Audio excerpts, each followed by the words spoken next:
From the producers of The Curious Case of Natalia Grace come 6 new curious cases that are stranger than fiction. The Curious Case of airs tonight at 9 p.m. on ID. Joining me now to discuss this stranger than fiction series is legal expert Beth Karras. So good to see you, Beth. Thanks for joining me. Well, thank you for having me.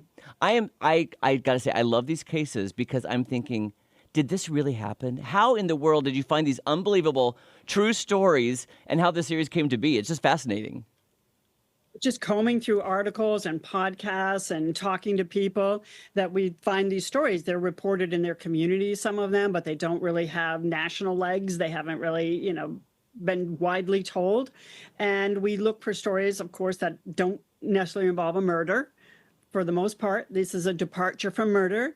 And the Natalia Grace series, 3 seasons, proved to us there is an audience that likes a true crime story that's a little twisted and weird, and they're trying to figure things out on what the truth is, and it doesn't have to involve a dead body, right? Mm-hmm. Even though episode 4 involves a lot of bodies that died naturally or whatever at a funeral home, it isn't the funeral director who killed them. So these aren't murder cases. They are twisted. Sometimes it's a matter of like, what motivated this person to do that, which is what is compelling. And other times it's like, what is the truth here? Did Mary Day, was she killed by her stepfather, or did she run away and she shows up more than 20 years later? That's episode 2. So there's a lot to pick from. We landed on 6 episodes, but there are a lot of these stories still to be told. Right, and I'll be honest with you. I watched all of the Natalia Grace. I was fascinated. I was glued. I could not believe what I was watching. That's why I love this series. But I'm also thinking, when you find these cases, is it hard to get the people involved with these cases to come forward and talk and be on camera?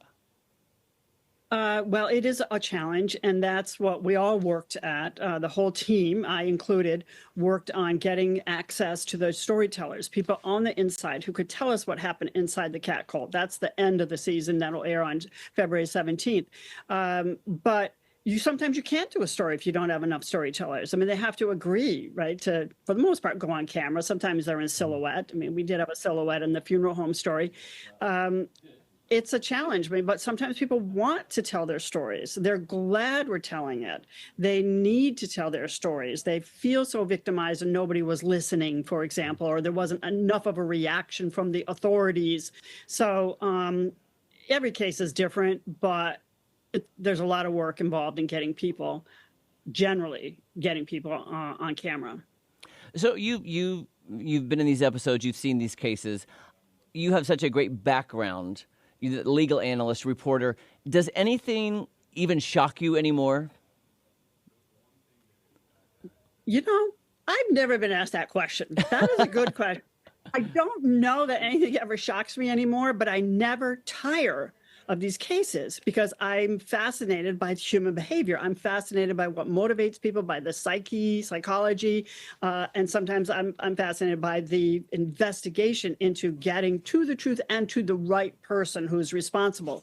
So I don't know that anything really shocks me. However, maybe that's not true. Maybe it did shock me that Nick Rossi was able to fake his death and escape in the modern era with all of the social media and everything we have today. He still got away with it for a couple of years. That's episode 3.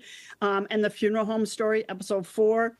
That's also, pretty shocking that somebody would give loved, bereaving family members cement dust, telling them that's the cremains, the ashes of their loved one when the body's really decomposing in an unused, location of the funeral director.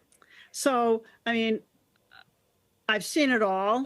Yeah. But I still marvel at what some of these people do. Yeah, it is fascinating, and that's why I love this series. Any teases you can give for the season finale a week from tonight? So it's called the Doomsday Cat Cult. Curious Case of the Doomsday Cat Cult involves a woman who's a self-proclaimed pastor, started her own church, her own following, and has her followers now believing that cats are the vessel to the afterlife, and they've got to have 30 or more cats living in their homes at their own expense. And it's pretty ghastly, but that's not the whole story. There's more to it. It gets pretty dark. I got to say, I got a screener to watch it. I was riveted. And again, like you said, human behavior. You're just constantly kind of wow, that really happened. And I'm glad you're there at the front to break it down for all of our viewers. You can catch an all-new episode of The Curious Case of tonight on ID and the 2-hour season finale next Monday night, February 17th on ID, and all the previous episodes are streaming on Max. Beth, thank you so much for your time. I love this series. My pleasure. Thank you so much. Have a great day.